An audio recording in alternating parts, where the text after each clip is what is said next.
Aynebim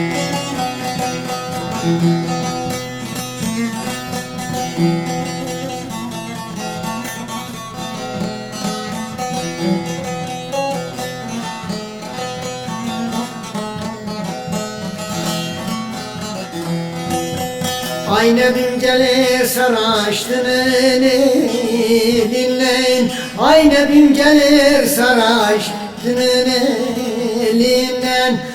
Aynalı tüfeği geme birinde. Aynalı tüfeği geme birinde.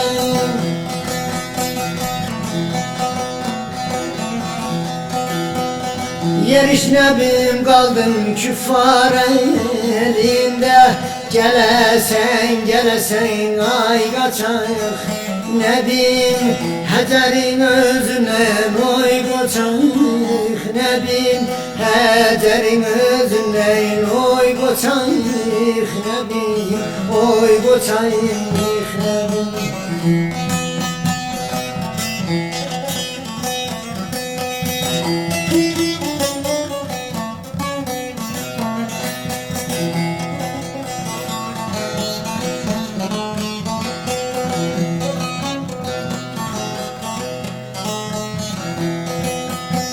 Ay aynalıyı ben direkten indirdim.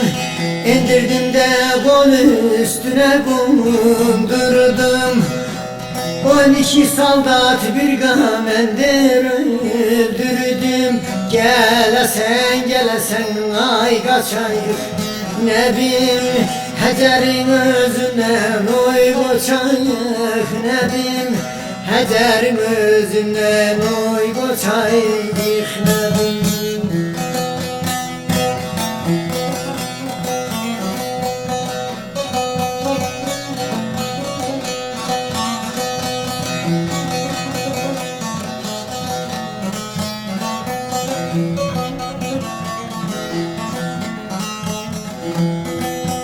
Ay Nebimin bayramı ay balam eşmedi. Papağı güllerden deli değişmedi.